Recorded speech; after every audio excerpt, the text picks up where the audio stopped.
जब मैं पढ़ने बैठता हूँ तो मेरे को कभी दिल्ली दिखता है, कभी जयपुर दिखता है, ऐसा ऐसा दिमाग में क्यों आता है? नमस्कार, मैं भगवान आराम दोरिमना। आप सब लोग जुड़े मेरे यूट्यूब चैनल और फेसबुक पेज से। वीडियो को पूरा देखें, चैनल को सब्सक्राइब करें, पेज को फॉलो करें, वीडियो दोस्तों के लिए शेयर करें।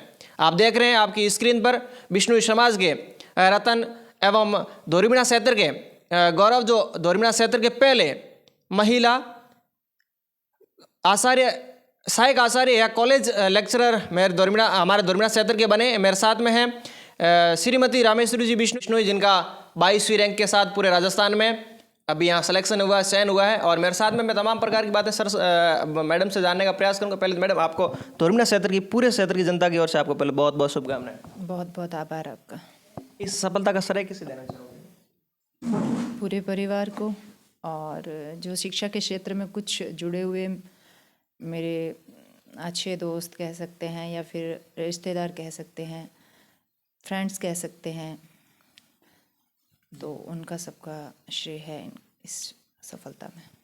मैडम की पहली सफलता नहीं है। मैडम पहले तरते सरोने के शिक्षक थे, फिर फर्स्ट ग्रेड थे, और फिर अभी कॉलेज गए। मैं तो ये विचार कर रहा था, और मैं ये बात कह रहा हूँ कि दोरिमना के पहले महिला कार्यवाहक प्रिंसिपल तो मान के चलो, प्रिंसिपल प्राचार्य भी मैडम ही है आपकी बार दोरिमना के। तो नहीं, अभी तो दोरिमना में तो शायद मुझे पोस्टिंग मिलेगी, या शायद है हिंदी की पोस्ट पर श्री आशु सिंह राजपुरोहित जी है। तो पता नहीं पोस्टिंग का, तो जब काउंसलिंग होगी तो पता चलेगा। ये मेरा इंटरव्यू करने का विषय ये था कि आप सब लोगों को, इस क्षेत्र की महिलाओं को हो, या फिर जो तैयारी करने वाले प्रतियोगी परीक्षा की तैयारी करने उन विद्यार्थियों को मोटिवेशनल मिल सके, इसलिए मैं इस आपको एपिसोड देखवा रहा हूँ। मैडम, इन क्षेत्र के लोगों को कुछ मोटिवेशन मिले? बिल्कुल, यहाँ अभी दोरिमना क्षेत्र में या फिर बाड़मेर क्षेत्र में, और स्पेशली दोरिमना ब्लॉक में जो है, अभी शिक्षा के क्षेत्र में बहुत प्रगति हुई है पहले के मुकाबले। और कई सारे ब्लॉक्स से अगर तुलना की जाए तो दोरिमना बहुत आगे उन्नति के पथ पर है। और यहाँ जो भी बच्चे पढ़ते हैं, सरकारी स्कूल में पढ़ते हैं, वहाँ से बहुत अच्छे अच्छे बच्चे निकलते हैं। और उनके लिए मेरा यही मार्गदर्शन या फिर यही प्रेरित करने का जो मोटिव हो सकता है कि पूर्ण समर्पण भाव के साथ अगर आप लगे रहते हैं तो फिर सफलता निश्चित है। इसमें मैडम मेहनत कितनी करनी? जब मैंने बोला पूर्ण समर्पण चाहिए, तो फिर समर्पण तो पूरा चाहिए। आप ऐसा नहीं कर सकते कि आप इधर भी आपका ध्यान है, इधर भी है, इधर भी है। आप अगर कोई लक्ष्य प्राप्त करना चाहते हैं तो फिर आपको पूर्ण रूप से उसके प्रति समर्पित होना पड़ेगा। लोग ये सोशल मीडिया चलाते हैं, एक बार थर्ड ग्रेड लग जाने के बाद में फिर वापस रीलों वगैरह में चले जाते हैं, फिर कई का नहीं होता। आपका 3-3 बार लगातार होना, फिर ये 2016 में हुआ, वापस हुआ। मैं किसी भी सोशल साइट पर नहीं हूँ, और मुझे ये ज़्यादा पसंद भी नहीं है। और जो शिक्षक लगने के बाद भी इन चीज़ों पर जाते हैं, तो कोई गलत बात नहीं है। सोशल मीडिया का यूज़ करना कोई गलत बात नहीं है, लेकिन उसके माध्यम से भी आप उन चीज़ों को शेयर कीजिए, और उन चीज़ों को पसंद कीजिए, और ऐसी चीज़ों को शेयर कीजिए जिससे जो भी देखे, जैसे नई जनरेशन देखती है तो वो भी प्रेरित हो कुछ करने के लिए, अच्छा करने के लिए। लेकिन सिर्फ मनोरंजन के लिए कुछ भी देखना और शेयर करना, ये इस शिक्षा क्षेत्र से जुड़े हुए लोगों के लिए तो मैं अपेक्षित नहीं मानती हूँ। बाकी गलत नहीं है, मीडिया की किसी भी साइट पर एक्टिव होना कोई गलत बात नहीं है। मैं आप हिंदी के जो अभ्यर्थी देखोगे उनके लिए बहुत सारी मैडम से सवाल करूंगा। मैडम, हिंदी के जो विद्यार्थी होंगे उनके लिए क्या पढ़ना चाहिए जिससे चयन हो सके आसानी से? अब वो तो हर वैकेंसी अलग अलग आती है, हर पोस्ट के लिए अलग अलग वैकेंसी आती है, उसके हिसाब से उनका पाठ्यक्रम होता है अलग अलग। तो उसके हिसाब से जो है सबको तैयारी करनी पड़ती है। और उसमें भी फिर जिस भी परीक्षा के लिए आप तैयारी कर रहे हैं, जिसमें जो भी आपके पाठ्यक्रम में है, अगर वहाँ आप जो मूल पुस्तकें होती है उनको आप अगर बहुत अच्छे से पढ़ते हैं तो फिर वो आपके लिए कारगर साबित होती है। बहुत सी प्रतियोगिता होती है, जैसे 12वीं की कई लोग कहते हैं कि नवीन वाली ये बुक पढ़ लीजिए, नॉर्मल ये परीक्षा में से। अब जो व्याख्याता की भर्ती है उसमें अगर क्या पड़ेगा? व्याख्याता की भर्ती में तो देखिए अलग अलग रचनाएं भी लगी हुई है। जैसे हिंदी साहित्य का इतिहास लगा हुआ है, तो उसमें फिर सबसे बेहतर जो है अगर माना जाए, या फिर जहाँ से सबसे ज़्यादा प्रश्न जो है उठाए जाते हैं, तो वो आचार्य रामचंद्र शुक्ल की पुस्तक तो मील का पत्थर है ही। इसके बाद में अगर मैं किसी को वरीयता देती हूँ तो डॉक्टर नगेंद्र की हिंदी साहित्य का इतिहास है वो है। फिर डॉक्टर बच्चन सिंह की जो है हिंदी साहित्य का दूसरा इतिहास वो भी है। तो ये कुछ पुस्तकें हैं जो हिंदी साहित्य के इतिहास के लिए बेहतरीन हो सकती है। और इसके बाद जो है काव्य शास्त्र है, तो उसमें जो है वो सिलेबस के अनुसार जो है वो चयन करके आप डॉक्टर भगीरथ मिश्र की है, ऐसी पुस्तकों को आप ले सकते हैं। कामता प्रसाद की ये बुक कैसी? कामता प्रसाद की हिंदी व्याकरण के लिए बहुत बेहतरीन पुस्तक है। अच्छी आती है? हाँ, बहुत अच्छी आती है। बस उसको आप इत्मीनान से समझते हैं तो वो पुस्तक आपकी बहुत मदद करती है। इसमें अगर जो इंटरव्यू होता है उसमें अगर क्या कैसे? नहीं, इंटरव्यू भी वैसे तो होता आपका जो पाठ्यक्रम है उसी आधार पर होता है। तो आपको अपने पाठ्यक्रम में तो पारंगत होना ही है। इसके साथ आपको अपने स्थानीयता से जुड़ी हुई सारी जानकारी है। आप अगर किसी क्षेत्र में पहले से कार्यरत हैं तो फिर आपको वो जानकारी भी होनी चाहिए। और इस पोस्ट पर आने के लिए जो जानकारी अपेक्षित होनी चाहिए वो सारी जानकारी वहाँ पर चाहिए। और बाकी अपने विषय में जो है आपको पारंगत होना ज़रूरी है। कई लोग होते हैं जो लिखने में तो बड़े माहिर होते हैं, लिख लेते हैं, लेकिन जब उनको जब सामने बैठ के पूछने वाला पूछते हैं तो उनको दिक्कत रहती है जब इंटरव्यू देने जाते हैं। ऐसा क्यों होता है? नहीं, वो तो देखिए सबका अलग अलग स्वभाव होता है। तो उस हिसाब से किसी को मतलब कोई जो है लिख करके अपना वो प्रकट करता है अपना ज्ञान, और कुछ लोग बोलने में होते हैं ज़्यादा, अभिव्यक्ति में ज़्यादा परफेक्ट होते हैं। तो वो तो अपने स्वभाव पर नहीं निर्भर करता है। और अगर इंटरव्यू में हिचकिचाहट वगैरह होती है, झिझक होती है, तो फिर उसमें तो यही होता है कि भाई आप एक तरह से अभ्यास है ना। तो वही है कि करत करत अभ्यास की जड़मति होत सुजान, रसरी आवत जाते सिल पर परत निशान। तो बस वही अभ्यास के द्वारा ही हम किसी भी चीज़ में कुशलता प्राप्त कर सकते हैं। कई विद्यार्थी जो आगे आएंगे, आपने अभ्यास के मैं ये पूछने वाला था, लेकिन जो मैं अभ्यास है कितनी बार एक बुक को पढ़े तब आराम से सिलेक्शन हो जाता है? अब देखिए वो तो सबका बौद्धिक लेवल जो होता है वो भी अलग अलग होता है।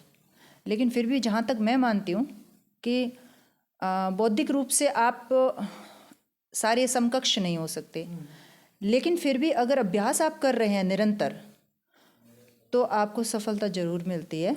हाँ, आप अलग अलग पुस्तकों का लेवल भी अलग होता है ना। भाषा में भी कुछ कठिन भाषा, कठिन शब्दों का होता है और कुछ सहज रूप से सरल भी होती है। तो उस हिसाब से जितनी आपको रिक्वायर होती है उस हिसाब से पढ़ना चाहिए। बाकी एक जैसे सामान्य हिंदी साहित्य की आप कोई भी पुस्तक पढ़ते हो, जैसे साहित्य के इतिहास अगर पढ़ते हो तो आप कंटिन्यू उसको 3-4 बार पढ़ते हो, और परीक्षा के समय अगर आप उसको एक आध बार और उसको रिवाइज कर लेते हो तो मेरे ख्याल से काफ़ी। जो सहायक आचार्य की पोस्ट भर्ती होती है, वैसे और भी जैसे ये SI की भर्ती होती है, इन सब में इंटरव्यू होता है। इंटरव्यू व्यक्ति जो देने जाते हैं उनके लिए क्या कैसी स्थिति में जाना चाहिए? उनको मानसिक रूप से एकदम से तैयार होकर जाना चाहिए। किसी भी तरह के मन में जो झिझक या फिर परेशानी अगर वो पहले से लेकर जाते हैं तो फिर उनका इंटरव्यू बिगड़ सकता है। लेकिन हाँ, अगर आत्मविश्वास के साथ जाते हैं, पूर्ण रूप से उनको आत्मविश्वास होना चाहिए और उनकी भाषा स्पष्ट होनी चाहिए। उनके विषय में पूर्ण रूप से उन्होंने मतलब तैयारी की हो और उसे पूर्ण ज्ञान भी होना चाहिए कि भाई मैं किस स्तर का जो है साक्षात्कार देने जा रहा हूँ या जा रही हूँ, और उसमें किस स्तर के प्रश्न पूछे जा सकते हैं। तो इन चीज़ों का भी उन्हें ज्ञान होना चाहिए। और बाकी यही है कि आत्मविश्वास पूर्ण रूप से होना चाहिए। ऐसे भी कई लोगों में भ्रांतियाँ फैलती है, जब एग्जाम होते हैं उससे पहले इंटरव्यू में पैसे लेते हैं, सोशल मीडिया पे बहुत सारी फैलती है। आपको भी ऐसी कभी सुनने में आया? हाँ, सुनने में तो आता है, क्यों नहीं आता है। बाकी के एग्ज़ाम में इतने SOG की टीम वगैरह इतनी सारी कार्रवाई चल रही है, सब कुछ सुनने में आता है। लेकिन प्रत्यक्ष रूप से मैंने ना तो कभी ऐसा देखा है और ना मैं इन चीज़ों में यकीन रखती हूँ। तो कभी भी मेरी पहचान में या फिर कभी भी जैसे हमारी जो ये भर्ती प्रक्रिया है इसमें भी कहते हैं कि इंटरव्यू में इतनी रकम ली जाती है, लेकिन जहाँ तक मैं मानती हूँ इस परीक्षा में जो है बहुत बड़े स्तर की परीक्षा है ये, और बौद्धिक लेवल यहाँ पर जो भाई विवेकवान होता है और वो ही पहुँच पाता है। तो मुझे नहीं लगता कि यहाँ पर इस तरह की कोई रिश्वत वगैरह ऐसी कोई चलता होगा। तो जहाँ तक बाकी मैंने जो भी परीक्षाएं दी है तो मैंने अपने हिसाब से खुद को जैसे पाक साफ माना है, तो हम वैसा ही सोचते हैं जैसा हम होते हैं। तो सुनने में आता है, पढ़ते भी हैं न्यूज़पेपर में भी और सब देखते हैं, लेकिन प्रत्यक्ष रूप से मैंने ऐसा नहीं देखा है और मैं इसको नकार भी नहीं रही हूँ कि भाई ऐसा कुछ नहीं होता होगा। बिल्कुल हुआ है, तभी इतने बड़े स्तर पर कार्रवाई होती है। और लेकिन होता कैसे आपको अनुमान? तो आपने एग्जाम देगा, इंटरव्यू देने के एग्जाम देने के अंदर आपको पता तो चल जाता है एग्जाम नहीं, कैसे होता है ये? ऐसा मुझे आज तक किसी भी परीक्षा में ऐसा किसी तरह का कोई आभास नहीं हुआ। अब अपन को समझ में आ जाता है कि वहाँ आपके तो हर बार सिलेक्शन होता है, जिनका नहीं होता वो ऐसे कहते हैं, जिन्होंने फिर असफल हो जाते हैं वो लोग ये कहते हैं पेपर बिक गया, पेपर चोरी हो गई। ये लोग जो असफल वो अधिकांश वो कहते हैं ऐसा नहीं, वो कहते हैं। और ऐसा नहीं है कि मेरा हर प्रयास में जो है चयन हुआ है। मैंने ये अभी कॉलेज असिस्टेंट प्रोफेसर का मेरा दूसरा प्रयास है, स्कूल लेक्चरर के लिए भी मेरा तीसरे प्रयास में हुआ था। हाँ, और तृतीय श्रेणी शिक्षक का जो मैंने दिया था उसमें मेरा प्रथम प्रयास में हुआ था। तो लेकिन मुझे कभी भी मैंने असफलताएं भी देखी है, तो उस असफलता से मुझे ऐसा कभी भी महसूस नहीं हुआ कि मेरा चयन ना होने का कारण ये जो है इसमें भर्ती परीक्षाओं में जो धांधली होती है ये वजह रही होगी। ऐसा मुझे कभी एहसास नहीं हुआ। आप भी असफल हुए? हाँ, मैं हुई हूँ।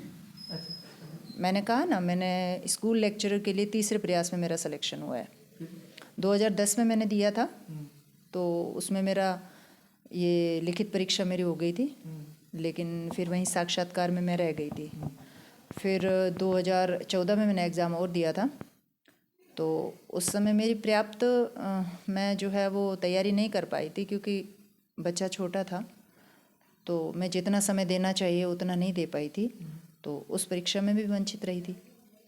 फिर 2016 की भर्ती जो आई थी उसमें मेरा सिलेक्शन हुआ था। जब परीक्षा देने जाते हैं ऐसा मन में डर जैसा क्यों लगता है? आपको भी लगता है? हमें तो लगता है पता नहीं, मैं एग्जाम देने जाता हूँ फेल हो जाएंगे वगैरह, डर जैसा क्यों लगता है? नहीं, मुझे आज तक कभी डर भी नहीं लगा। जब मैं परीक्षा देकर आती हूँ तो मुझे पता होता है कि मैंने जितना पढ़ा है उतना मैंने अच्छे से किया है, और बाकी अगर कुछ चीज़ें छूटी है तो फिर वो मैंने नहीं पढ़ी है, या उन पर मैं मेहनत उतनी नहीं कर पाई हूँ जितनी मुझे करनी चाहिए, अपेक्षित होती है उतनी नहीं कर पाती हूँ। और ऐसा नहीं है कि मैं जितनी बार असफल हुई हूँ तो मुझे कभी उसके लिए उतना वो, जैसे कुछ लोग होते रोने लग जाते हैं, बहुत ज़्यादा निराश हो जाते हैं, वो उस रूप में निराशा, बिल्कुल दुख होता है जब चयन नहीं होता है।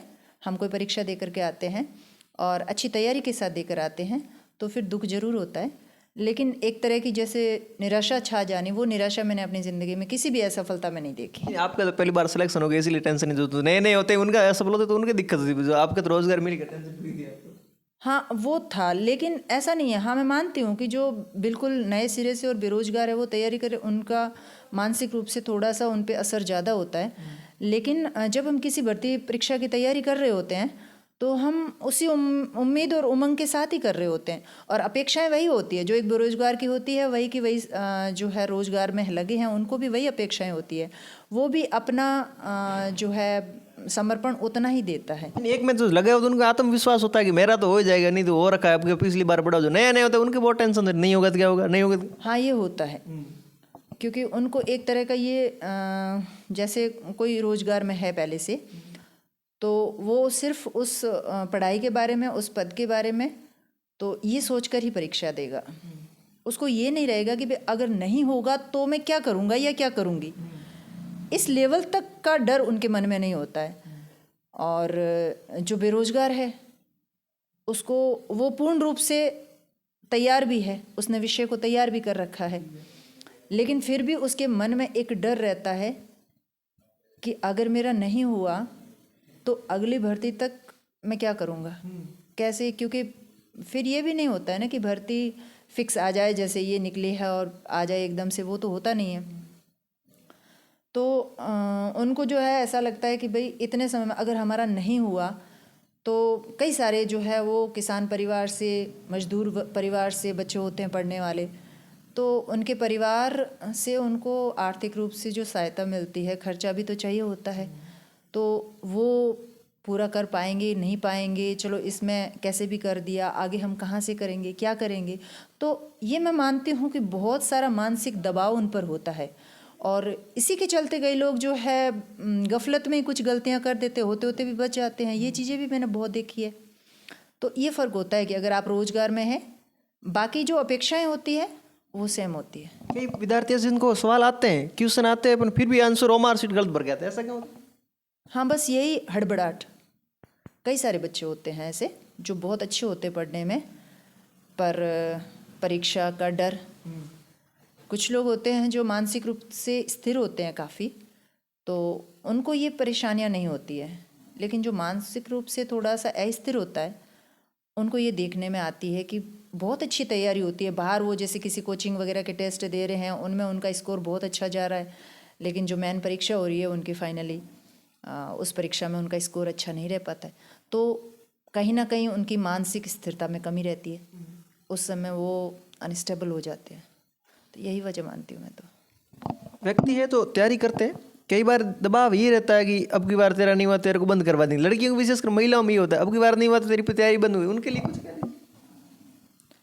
नहीं, ऐसा तो सबके साथ होता है, और स्पेशली महिलाओं के साथ तो, लड़कियों के साथ तो होता ही है, क्योंकि इस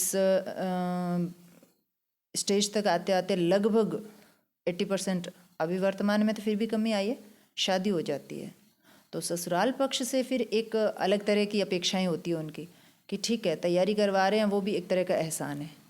शादी के बाद तो उनको घर में काम करना चाहिए, इसके बाद हम इनको तैयारी करवाने भेज रहे हैं बाहर, और जब बाहर भेज रहे हैं, खर्चा दे रहे हैं, तो फिर इनका सिलेक्शन होना चाहिए। बार बार तो हम खर्चा कहाँ से लाएंगे, और घर का काम भी कौन करेगा।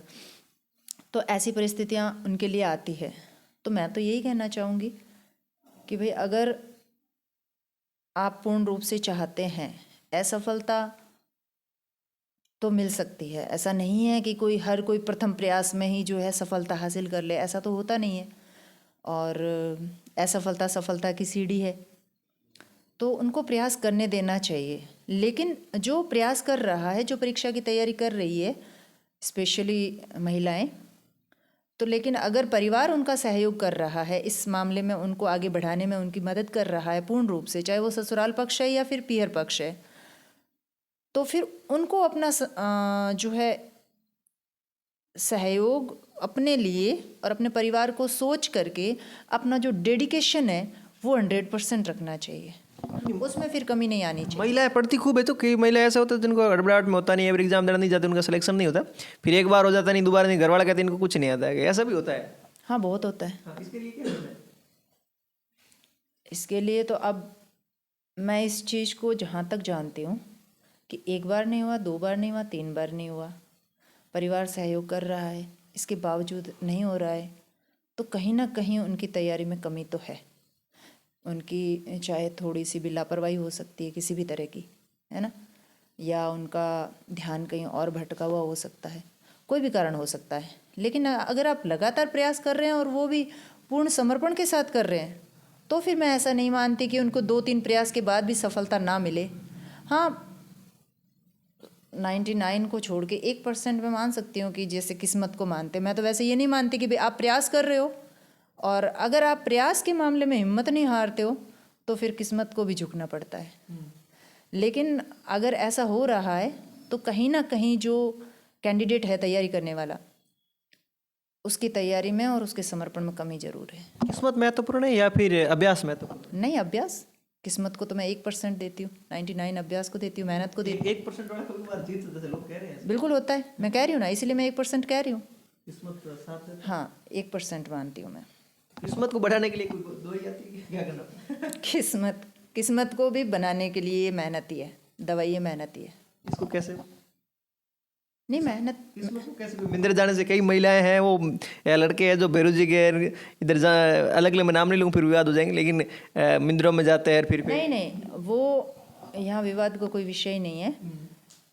लेकिन जो है, आप कर्म कर रहे हो पूर्ण समर्पण भाव के साथ, तो फिर किस्मत आपके सामने झुकेगी, घुटने टेक देगी। मेरे हिसाब से जो कई कर्मचारी होते हैं या फिर नए जो लड़के होते हैं, जैसे मेरा 12वीं के बाद BSTC में हो गया, BSTC के बाद रीट में ऐसे सिलेक्शन हो जाता है, जैसे आपने कि फटाफट हो जाता है। कई लड़के ऐसे 40 साल के हो गए, अभी भी उनका सहन नहीं हो रहा, फिर भी अभी उन्हीं रोडवेज बसों में एग्जाम देने जाते हैं, उन्हीं में वैसा क्यों? नहीं तो वो फिर इस एज तक आते आते उन पर जिम्मेदारियां आ जाती है, एक तो परिवार के उनके बच्चे हो जाते हैं बड़े बड़े, तो उनका फिर वो जिम्मेदारी की तरफ भी ध्यान होता है। और पूर्ण रूप से ये इस पढ़ाई को छोड़ के भाई आप अगर इसमें नहीं हो रहा है तो आप किसी काम को पकड़ सकते हैं, वो भी नहीं कर पाते, क्योंकि उनके अंदर कहीं ना कहीं एक कोना है जिसमें ये है कि मुझे ये जॉब लेनी है। तो वो चीज़, तो अब ऐसे में हम कह सकते हैं कि आप दो नाव में पाँव रख के यात्रा कर रहे हैं, तो उनकी असफलता का कारण यही मानती हूँ मैं।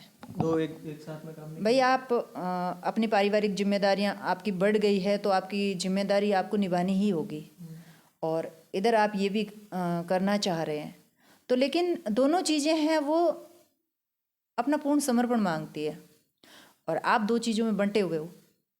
तो आपको बच्चों की भी पढ़ाई दिख रही है कि मेरे बच्चा बड़ा हो रहा है, उसकी शिक्षा के प्रति आपको ध्यान देना है। आप पढ़ भी रहे हो, आप तैयारी कर रहे हो किसी कंपटीशन एग्ज़ाम की, उसमें भी आपका बीच बीच में पढ़ते पढ़ते बीच में ध्यान जो है उधर जाएगा कि अभी बच्चा कहाँ जा रहा होगा, क्या कर रहा होगा, घर में क्या हो रहा होगा, माँ है, पत्नी है, पिताजी है, बच्चे हैं, क्या चल रहा होगा, है ना। आज वो काम है तो मैं यहाँ बैठा हूँ तो वो काम कैसे होगा। ये बहुत सारी पारिवारिक जिम्मेदारियाँ जो होती है तो वो कहीं ना कहीं बीच में आती ज़रूर है। एकाग्रचित्त बढ़ाने के लिए क्या आपने बात लिया है?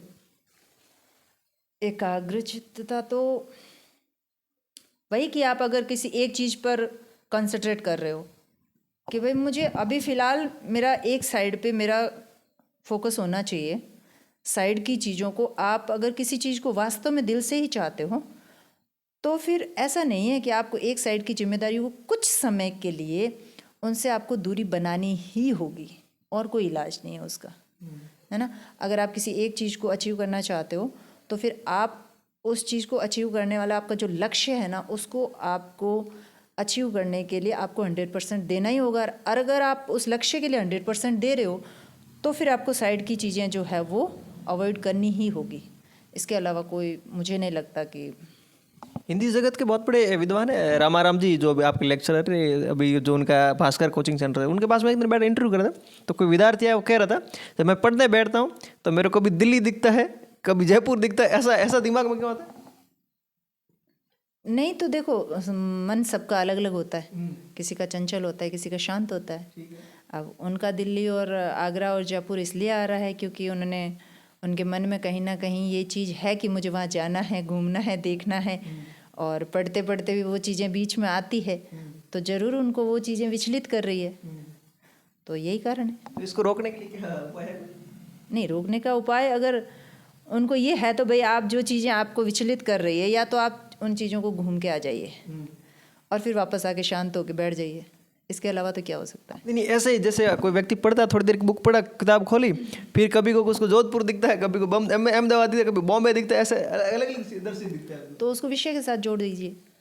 विषय के साथ में उनका क्या लगता है? राजस्थान के जीके पढ़ दो, क्यों नहीं, राजस्थान का जीके पढ़ रहे हो, जोधपुर का क्यों लेना देना नहीं है? पूरा का पूरा राजस्थान का जिला है जोधपुर, उसकी पूरी की पूरी जानकारी इकट्ठा कर ली। जोधपुर नहीं आएंगे उसके दिमाग में तो दोरिमना आएगा। ऐसा क्यों आता है? नहीं, वैसा तो अब देखिए, ये तो कंसंट्रेशन लाना पड़ता है। आप लगातार जैसे ये चीज़ें आती है, जैसे आप पढ़ने के लिए कहीं बाहर जा रहे हो तो आपको पारिवारिक चीज़ें दिखती है, परिवार के रिश्तेदार वगैरह सब लोग आपको दिखते हैं, उस समय पढ़ने बैठते हो तो वो सारी चीज़ें याद आना स्वाभाविक है बिल्कुल भी। लेकिन फिर आपको अपने आप को वापस बार बार ये याद दिलाना चाहिए कि मैं किस लक्ष्य को लेकर के बैठा हूँ या बैठी हूँ, तो मुझे अभी इन चीज़ों को छोड़ के और अभी मुझे अपने लक्ष्य पर ध्यान केंद्रित करना है। तो आप लगातार जैसे पढ़ाई में मन लगाते जाएंगे, अध्ययन करते जाएंगे, किताबों में अपने आप को डुबाते जाएंगे, खोते जाएंगे, तो फिर वो सारी चीज़ें अपने आप छूट जाती है। मैंने पहले बचपन में सुना था कि एक ये सवाल मैं पूछ लेता हूँ, बचपन में ये सुना था किसी स्कूलों में वगैरह मैंने कि अगर पति अनपढ़ है तो उसकी घरवाली पढ़ी लिखी है तो उसको रहेगी नहीं, और अगर पति पढ़ा लिखा है और घरवाली अनपढ़ है तो रह जाएगी। लेकिन ऐसा आजकल ये थोड़ा विचलित हो गया, ऐसा क्यों हो रहा है? नहीं, ऐसा तो कुछ नहीं है। अभी देखो, पूरी उपभोक्तावादी संस्कृति हावी हो रही है और हमारे जो मानवीय मूल्य है उनका कहीं ना कहीं काफ़ी ह्रास हो चुका है और होता जा रहा है। आधुनिकता, पाश्चात्य संस्कृति छाई जा रही है और वो भी एकदम न्यू जनरेशन पर। तो ये चीज़ें हैं जो उनको विचलित करती है। आजकल की जनरेशन जो है वो फैसिलिटी के पीछे ज़्यादा भागती है, जहाँ उनको फैसिलिटी मिले। फिर वो मर्यादा, कहाँ हमारे संस्कारों का हम गला घोंट रहे हैं, उतनी गहराई तक वो जा ही नहीं पाते हैं। और एक यही कारण होता है। और पहले ये होता था कि भाई पति पत्नी में से, जैसे आपने बताया, तो ऐसा नहीं है। आज भी आपको ऐसे उदाहरण मिल जाएंगे जो पति अनपढ़ है और पति, वो दोनों की अनपढ़ होना और पढ़ा लिखा होना और सर्विस में होना और नई सर्विस में होना, जहाँ तक मेरा मानना है, ये किसी के साथ रहने का आधार नहीं है। आप किसी के साथ जीवन व्यतीत कर रहे हो तो वो आप दोनों की समझ एक दूसरे के लिए क्या है, आप एक दूसरे का कितना सम्मान करते हो, आप एक दूसरे के परिवार का आप कितना सम्मान करते हो, ये चीज़ें होती हैं आपका जीवन साथ में व्यतीत करने का आधार। कभी भी ये नहीं हो सकती। और अगर ऐसा है तो फिर दोनों के संस्कारों में और दोनों के मूल्यों में कहीं ना कहीं कमी रही है। यही वजह हो सकती है। मैं कभी भी शिक्षा को और निरक्षर को और साक्षर को, या फिर जो एक अच्छी जॉब में है, उनके रिश्ते को टूटने का कारण ये नहीं मानती।